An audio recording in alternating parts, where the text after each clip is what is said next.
Your daily briefing starts now. Three big stories. First, Acting Defense Secretary Patrick Shanahan is out, and Army Secretary Mark Esper will. It was pouring rain just moments ago. The line of Trump supporters to get into this rally tonight was literally just a sea of umbrellas. But the president's supporters remain undeterred, and by the time this is all over, some of them will have been waiting in line for almost 40 hours. The first person in line got here around 5 a.m. Monday morning. Hundreds more camped out overnight. It is a strong showing of support as the president kicks off his re-election campaign. He tweeted today, "The fake news doesn't report it, but Republican enthusiasm is at an all-time high. Look what is going on in Orlando, Florida right now. People have never seen anything like it unless you play a guitar. It's going to be wild." So enthusiasm on the ground here in Orlando is really a great start for the president's re-election campaign, but the latest polls are telling a different story. According to the latest Fox News poll, the president is down by double digits to Joe Biden. He's trailing Bernie Sanders by 9 points, Elizabeth Warren by 2 points, and Kamala Harris and Pete Buttigieg by 1 point each. So tonight, expect President Trump to attack some, if not all, of those Democratic rivals, maybe more. He's also going to be talking a lot about immigration and the very strong economy. But Senator Chuck Schumer said today that he hopes that President Trump is going to focus a bit more on Iran and make the case as to why the Pentagon is sending so many resources right now to the Middle East. So we'll have to wait and see if the president decides to touch on that. One more thing, Dana, I should also point out that there are several counter-protests that are planned not too far away from here. The big Trump baby balloon also supposed to be here, but the crowds at those counter-protests very tiny compared to the crowds that are here waiting to see Indeed. President Trump tonight. Huge numbers. Dana. All right, Kristen Fisher, thank you. President Trump announcing on Twitter that Acting Defense Secretary Patrick Shanahan has withdrawn from the confirmation process and that Army Secretary Mark Esper will replace him. National Security Correspondent Jennifer Griffin is live at the Pentagon. And Jennifer, you just got another bit of news on this. That's right, Dana. We just received the resignation letter of Acting Defense Secretary Patrick Shanahan, and I'll quote from it. He says, "It is unfortunate that a painful and deeply personal family situation from long ago is being dredged up and painted in an incomplete and therefore misleading way in the course of this process. I believe my continuing in the confirmation process would force my 3 children to relive a traumatic chapter in our family's life and reopen wounds we have worked years to heal. Ultimately, their safety and well-being is my highest priority. I would welcome the opportunity to be Secretary of Defense, but not at the expense of being a good father." That from the resignation letter of Patrick Shanahan. He said that there's no date given as to when his last day would be, Dana, but we can certainly say at this point that it probably is that eyebrows were raised as soon as it was announced that Acting Secretary of Defense Patrick Shanahan would not accompany Secretary of State Mike Pompeo to Tampa to meet with U.S. military commanders. It was clear the writing was on the wall for several weeks that Shanahan's nomination had hit a roadblock. In fact, his nomination hearing was supposed to be today. Just before Pompeo spoke, USA Today reported the FBI was looking into domestic violence allegations involving Shanahan and his ex-wife from nearly a decade ago, raising serious questions about FBI vetting him as Deputy Secretary of Defense when those allegations were public and part of messy divorce proceedings from a decade ago. Shanahan spoke to the Washington Post in recent days and revealed his son, too, had battered his ex-wife with a baseball bat. Shanahan suggested, quote, "Bad things can happen to good families." Shanahan denies having struck his wife. Today, President Trump tweeted he had decided on a new nominee, Acting Defense Secretary Mark Esper, who is already serving as Army Secretary, overseeing 1.4 million soldiers and National Guardsmen. He is a former Raytheon executive and from the same West Point class of 1986 as Mike Pompeo. Dana? All right, so we're going to get some more from Bret Baier in a moment because he recently interviewed Patrick Shanahan, so we'll get to that in a second. But meantime, there was big news also today when Secretary Pompeo went to CENTCOM. He was talking specifically about Iran. What did you make of his remarks down there? Well, it was clear, Dana, from listening to Secretary of State Pompeo after his meetings at U.S. Central Command that the U.S. State Department remains in the lead for U.S. attempts to, in its words, reestablish deterrence with regards to Iran after the Trump administration tore up the nuclear deal a year ago and began its maximum pressure campaign. President Trump does not want war, and we will continue to communicate that message while doing the things that are necessary to protect American interests in the region. Troops to the Middle East, none of them from combat units, shows the U.S. military wants to deter but does not want to escalate the military aspect of this conflict with Iran. Dana? All right, Jennifer Griffin with the breaking news. Thank you.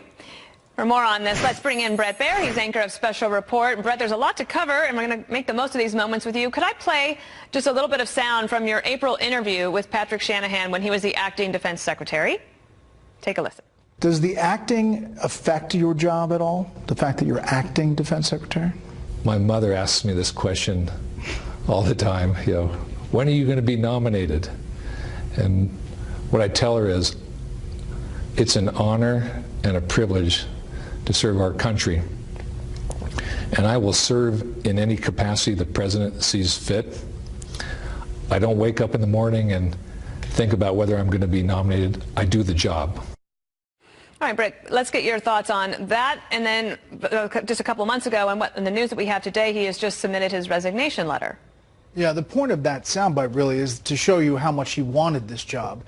He really did. And the going in, the thought was the problem might be that he was vice president of Boeing and that there would be too many close ties with Boeing with all the defense contracts and other things that happened with the Pentagon. That was not it. It was this focus on domestic violence within his family. The Washington Post talked to Shanahan, as Jennifer mentioned. It's important to point out that authorities arrested the wife, Kimberly Shanahan, for domestic violence back in 2010, and there was this incident with his son getting in an altercation with the ex-wife as well. It is painful. The story is painful. He talks about it in very painful terms and essentially says that the reason for this decision is to not drag his family through all of those details again and again. Because you got to this point, obviously people want to know why he's not moving forward, and this is why. But I am confused, and Jennifer sort of brought this up as well, that he's been serving at the Pentagon. He obviously has a clearance. Did the FBI not bring this up before, or was it just that because he was going to be the secretary, they took another look, or what happened there? I think that's the real question here. How did we get to this point without this coming up as a red flag? Obviously, he's acting, and he was then, the president said he had an intention to nominate him for the job. Why is this just coming up now? Obviously, it's a big part of his past. In this interview with the Washington Post, it's pretty detailed and gets into all of the specifics. And as I mentioned, it's painful. I did think today, when Secretary of State Pompeo went to Central Command as a former Pentagon correspondent, that sent up red flares to me as well. Usually the defense secretary. I have to say that I thought it was just a scheduling problem, like not a big deal. But now this makes a lot more sense. Could I get, before I lose you, I would like to get your take on something that Secretary Pompeo said, and maybe just wrap this all up for us, because now you have a changing of the guard over there at the Pentagon. Seems like that will be seamless. But take a listen to Pompeo first. Since the beginning of May, there are now over a half dozen different instances of Iranian attacks in the region. Some thwarted, some not successfully thwarted, and actually had an impact. But I saw, just as I walked in here, Chancellor Merkel say that she thought there was strong evidence that Iran had engaged in this activity. We'll continue to work with partners all around the world. So both the Iranians and the United States say nobody wants war here, but they're both seeking leverage in this situation. They are, and the U.S. is seeking to convince the allies to stick with them and hold the line against Iran as they do, as Iran reaches out and kind of reacts to feeling the sanctions inside their country. I do think that they're trying everything they can to prepare for any contingencies. One little side note about the Army Secretary graduated in the same West Point class as the Secretary of State, Mike Pompeo, so they know each other from back then. That can work wonders, knowing somebody like that from West Point. Those people are very close. They work very closely together, and looks like they will be in the future as well. Brett Baer, thanks for all of that. We appreciate it, and see you at 6 p.m. The department confirms a 9th American tourist has died at a resort. Details still ahead. Currently, we are heading towards a confrontation, which is very serious for everybody in the region. You believe a military confrontation? I don't know. I hope that the people in Washington would be very careful not to underestimate the Iranian determination, that if they would be wrongly entering into a conflict, they would be very sorry about that. Joining me now is Michael Allen, a former member of the National Security Council. I have to ask you, that Iranian diplomat is trying to suggest that we need to be concerned about Iran, but shouldn't it be the other way around? They should definitely be concerned about U.S. power in the region, of course. Look, we have a maximum pressure economic campaign going on against them. We have our boots to their throats, and so they are trying to press our buttons around the region. You're right in the sense that they can't go against us head to head, plane to plane, or ship to ship. So what they're trying to do is show that they have asymmetric power, the ability to perhaps put mines on ships and who knows what else to kind of flex their muscles and let us know that they are there. Let me read to you from David Sanger's piece today in the New York Times. He says, whether the U.S. can convince allies to supply additional ships may be a test of how big a price Mr. Trump has paid for alienating the other nations that were part of the 2015 agreement and that also fear Iran's move to a bomb. But it is far from clear that China, Russia, or the three European powers that negotiated the nuclear accord along with the United States, Britain, France, and Germany, are willing to join in that effort. How important is it to have a coalition of support in this region? Because as I understand it, the area is so large and you need everyone to be singing from the same song sheet in the Strait of Hormuz. We definitely can do this by ourselves, but we would prefer to do it with others. But look, there's no denying the thrust of that piece in the New York Times, which is that the European powers are annoyed with us that we, the United States, withdrew from the Iran deal. By the way, for good reason, an armed conflict. Tehran is likelier to overreach if it concludes that domestic U.S. political divisions constrain the president from responding militarily. What do you make of that? And the way I've read it so far, and you know the Hill better than I do, there seems to be quite a lot of bipartisan support for the president on this. I think so. Look, Iran has no friends here in the United States. I mean, to the degree that you hear people expressing doubt about the intelligence, I think that's kind of a hangover from the Iraq War and or people just upset at anything that Donald Trump does. But listen, we need to get back to a day when this kind of partisanship died at the water's edge. And look, if Iran is doing these things in the region, we need to stand firm so that we make sure we curb their influence. Mm-hmm. I just found out that just a moment ago, Senator Mitch McConnell has said this about, just to switch gears, about Patrick Shanahan, who is the acting defense secretary, has now submitted his letter of resignation. Mitch McConnell saying it would be better to have a confirmed secretary of defense as the United States confronts Iran. I wanted to ask you about Mark Esper. He's the Secretary of the Army. He's now going to be nominated as he's now the acting Secretary of Defense. You know Mark Esper. You've worked with him before. Tell us a little bit about his style. I sure do. Look, he is a great guy. He worked, well, first he was at West Point. He later worked in the Senate Majority Leader's office as the National Security Advisor there. He knew the nation's top secrets and worked on and was an expert on counterproliferation, Iran, North Korea, U.S. missile policy, and, of course, defense policy. So I think this is a good move by the president to elevate Secretary Esper, and I expect good things from him. But Mitch McConnell has got a point. Let's put his nomination up on the Hill, make him go through a hearing, and get him confirmed by the Senate so that he can sort of exercise all of his rights as Secretary of Defense. Because that is going to take at least 90 days, right, to get that done? I'm afraid so. Usually. Now, maybe since he's been already confirmed by the Senate, he could go a little bit quicker. All right. Michael Allen, we appreciate you. Thank you. Thank you. President Trump kicks off his re-election campaign tonight in Orlando. Is he adding selfies as part of his strategy? Fox News alerts the State Department confirming another mysterious death in the Dominican Republic. We're told 55-year-old Joseph Allen died in his hotel room last week. Now a total of 9 Americans have died while on vacation on the Caribbean island. Brian Yennis has more for us. Brian? Dana, 55-year-old Joseph Allen was vacationing in the Dominican Republic when on Wednesday night he told his friends he was going back to his hotel room because he felt feverish. He took a cold shower. The next day, he was found dead in his hotel room. That was last Thursday. This happened at the Terra Linda Resort in Sosua, Dominican Republic. Joseph's brother, Jason, said in a statement that his brother had just had a physical and was in, quote, very good shape, no issues. Quote, my family and I are afraid that my brother was a victim of a wrongful death. It is our wish to have my brother's body taken from the Dominican Republic to be autopsied by a forensic pathologist here in the United States. There have been 9 mysterious deaths on the island since last year. The Dominican Republic listed the cause of death for most of those cases as heart attacks or pulmonary edema, lungs filled up with fluid. But the families of most of the tourists say that they were healthy and exhibited no signs of illnesses before they went on vacation. We know at least 3 had alcohol from minibars. We don't know if the other 6 did. Meanwhile, Will Cox, whose mother Layla Cox died on June 10th suddenly in her room at the Excellence Resort in Punta Cana, says this ordeal has been a nightmare. He's waiting for the Dominican Attorney General to give final approval to get a sample of his mother's blood sent to the U.S. for toxicology tests. FBI toxicology results, Dana, of 3 of the victims from the Bahia Principe Resort are expected in about 3 weeks.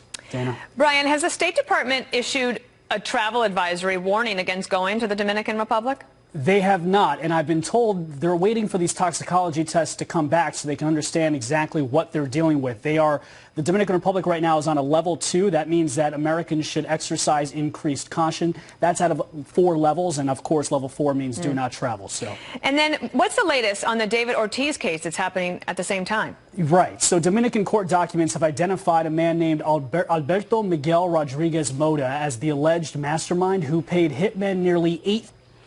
There's new numbers on campaign cash and how much Joe Biden has raised so far. Plus, President Trump getting ready to kick off his re-election campaign with a rally tonight in Orlando. What we are learning from the very excited folks already gathered there. And it's the way to campaign in 2020, what's known as the selfie strategy. We arrived at 6:30 in the morning, and we were third. The first arriver arrived at 2:30, and he rode a bus over from Panama City. I want to hear him talk about America and keeping America strong and putting America first. The crowd's gathering for hours now ahead of the president's re-election campaign launch rally tonight in Orlando, with hundreds of folks camping out since very early Monday morning. Christina Partsenevelis with the Fox Business Network is live in Orlando. Christina. Dana, I got to give him credit when you say very early. We're talking 2:30 a.m. in the morning. This is literally the front of the line. You've got at least 2,000 people behind me. You can see these crowds. People are very excited. Even it was pouring rain. Everybody got soaked, but they did not change the line. But a lot of people were talking about how they utilize Facebook and social media to gather here today. And actually, I was speaking to these 2 are the first 2 people in line. And you've got Jennifer over here. Jennifer, what have you noticed in terms of how the Trump campaign, the re-election campaign, has been reaching out to Americans to get them to vote? What have you seen? So what I noticed the most is Trump is tweeting me constantly. He's tweeting you? He's tweeting. Yes. And texting? Texting. Well, he tweets, but yeah, he texts me. My phone goes off, and I go, excuse me, honey. Trump is texting you. And so he's asking for money. Is that what they're doing? They're fundraising? Fundraising, yes. And also making announcements for tonight. Get your tickets for the show. Yeah. So they're rallying the troops. Yeah. So that's what we're seeing. We had insiders earlier today tell us that tomorrow they're expecting to raise roughly $4 million at a fundraiser here in Florida at Miami. So there's a lot of expectation because you have an incumbent president. Clearly he's got a leg up on a lot of these Democrat candidates when it comes to social media and really targeting their crowd. But since, Dana, you're going to be focusing on selfies, I asked a few other people in the crowd, Jennifer and Erica, and they too got some selfies with the president themselves. And so hopefully a camera here can show you. Look at these, some beautiful pictures, obviously covered in rain, and this lovely sir over here too. You can, maybe there's a little bit of a glare, but you can see social media does play a major role when it comes to rallying the troops, getting support, and we know the president right now is investing a lot of money into that online with algorithms, data mining, and the like. So right now, these guys are waiting, what, another few hours, and then you get to go outside? So Dana, I'm going to throw it back to you. Christina Partsenevelis having all the fun down there in Orlando. Thank you. More on that selfie strategy with Kristen Soltis Anderson, CEO of Echelon Polling and author of The Selfie Vote. I want to ask you about that strategy, just trying to figure out a way to get people to pay attention to you. Bernie Sanders including that. Ruby Kramer of BuzzFeed saying that the end of town halls on health cares in Marshalltown, Iowa. Bernie, who is historically not the biggest fan of selfies, hollers off mic, anybody who wants a selfie, come on up. Warren-style photo line now in full swing is what they wrote at the time. Why is it important, even if you're not inclined to be like a big selfie guy like Bernie isn't, why is it important this time around in 2020? It's so important because in a crowded field like the Democrats have this time around, having people give their kind of good housekeeping seal of approval, hey, I met this person, I liked them, they took the time for someone like me, that's the message that's communicated every time someone shares one of these selfies with a presidential candidate. It's free advertising. Think about the amount of money that campaigns spend on trying to do digital advertising, trying to get their message out there. Every time you take a photo with a supporter and it's a selfie, A, it means it's on that supporter's phone so they can post it right away. They don't have to wait for official event photos. And two, it then gives you the credibility, not of the candidate themselves, but of the person to all of their friends they're sharing it with. It's super interesting. And, you know, earlier this hour, Quinnipiac came up with a new poll. This is hypothetical matchups 16 months out from the election, with Biden up over Trump in Florida in this poll, 50-41, Sanders 48-42, and you can see the rest there. Everyone up just a little bit on Trump. But the truth is, in Florida, that is a state where every statewide race comes down to the margin of error. And President Trump was able to win last year in that I-4 corridor, and that's exactly where he's heading back tonight. Yep, Orlando's actually my hometown. It's where I'm from. I'm very familiar, and it's the sort of place where in 2016, Hillary Clinton was able to hit the sorts of numbers that Obama did in 2012. The difference was just that Trump was able to create this surge of turnout in places like the Villages, just north of Orlando. Florida has been a critical swing state ever since that infamous recount of 2000. And look, the numbers are not great for the president at this point, but it's important to point out that most of these Democratic candidates have not sustained a sort of relentless onslaught of driving up their negatives that you're going to see over the next 16 months. So these numbers are preliminary. They're not great for the president, but it's way too soon for anyone to be hitting the panic button. The numbers that are very good for the president is the amount of digital ad spending that the campaign is doing in quite a specific strategic way. I think we have here, he spent $15.5 million so far on digital ads. Sanders way down below that $5.5 million, but he's the second in line there. I couldn't believe this. Inslee in fourth place at $2.4 million. I don't know if that's actually working out very well for him. Tell me what you think about the importance of trying to do digital strategy rather than just TV or like the old school direct mail. Well, television is very expensive, and it's probably too expensive at this early stage in the race for anyone to be playing there. So Facebook allows you, in a less expensive way, to reach an awful lot of people that you can target who you know are going to be your early supporters, especially at this stage of the game, when it's less about persuasion and more about identifying who are my people, who can I tap into and ask for fundraising. Facebook's going to allow you, or other social media platforms, will allow you to really target those folks that you know are likely to be your core supporters. And as a campaign strategist, when you're doing digital advertising, what do you learn from people? What can you learn from people who are looking at it, clicking on it, going to site?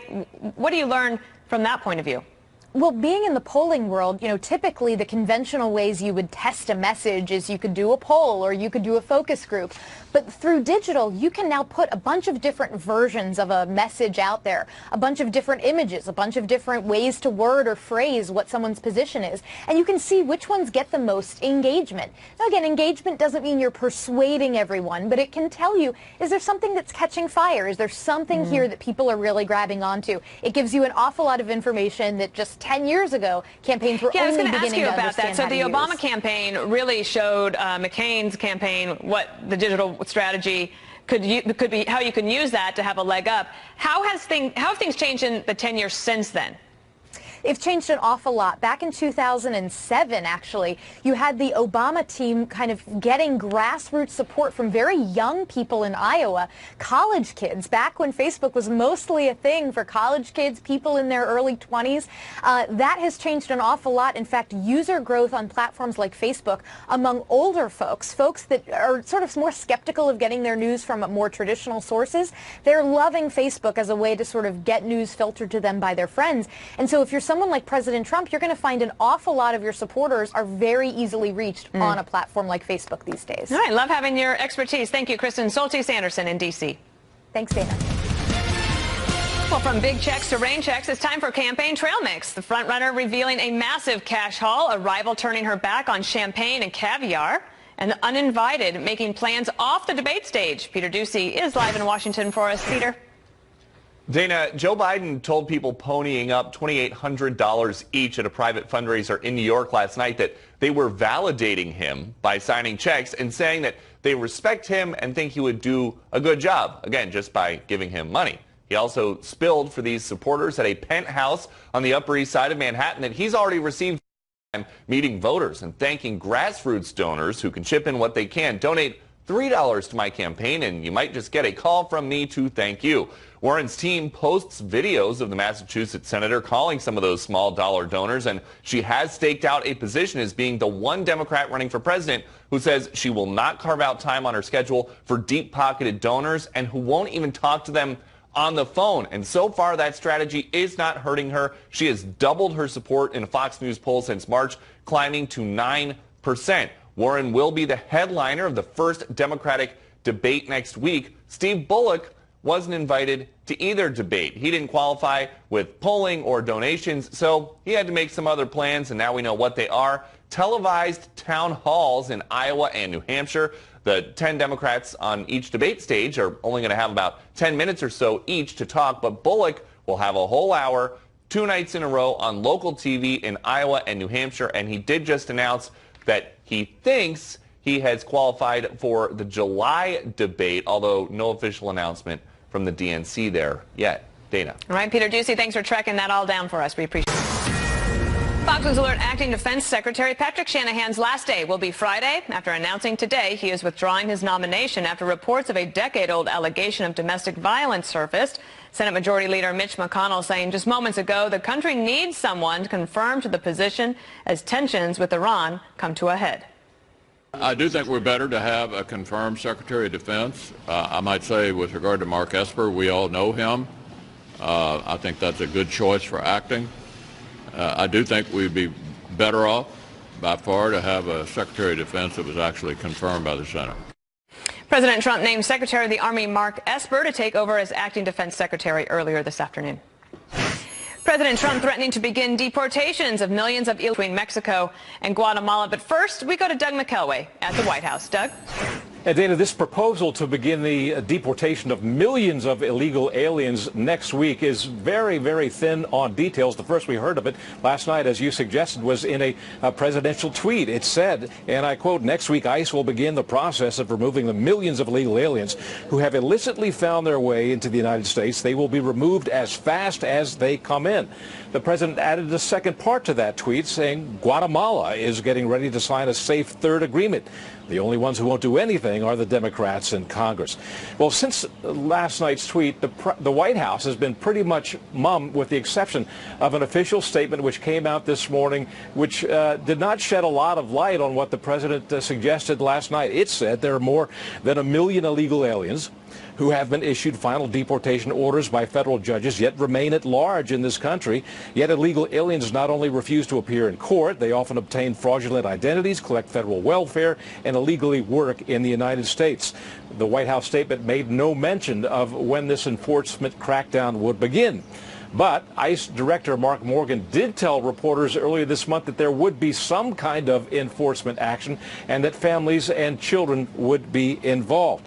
Senate Minority Leader Chuck Schumer expressed some doubt about whether any of this is going to happen, at least if you listen to what he said this morning on Capitol Hill. President tweets one day with no basis in fact he's going to deport millions of people. Well, 2 of the highest ranking officials within the agency, within CSIS and Homeland Security, have said it's impossible to do. A vice president with the National Border Patrol Council is taking a wait-and-see approach to all of this. We're going to have to wait and see what happens. I can tell you that the ICE agents are going to be very excited about, finally being able to go out there and do their job. Regarding the president's comments in his tweet about Guatemala getting ready to sign a safe third agreement, skeptics wonder how can Guatemala possibly keep other Central Americans from flowing through its borders when it can't keep its own people from flowing north through its border into Mexico and into the United States. All of this will be cleared up next week. when we find out if it happens. All right, Doug McKelway at the White House, thank you. Meanwhile, the U.S. could soon be getting new help from Guatemala. William Lajeunesse is at the Mexico-Guatemala border. And William, the camera gods have unfrozen your camera, so we have you here. Tell us how enforcement has ramped up since the president announced a deal with Mexico about a week ago. Right, well, let me tell you, the border is right down there. Most of the people you see behind me crossed it to get here. But because of the crackdown by Mexico, many of these migrants feel stranded, that they can't go back and they can't go forward. Therefore, they are looking for help from this UN agency. In Cuba, $3 is my life because it's impossible. The life happy for the children. It's very difficult. I get deported in 2010, and so I'm trying to come back, but they deported me in 2011. Then I never try again.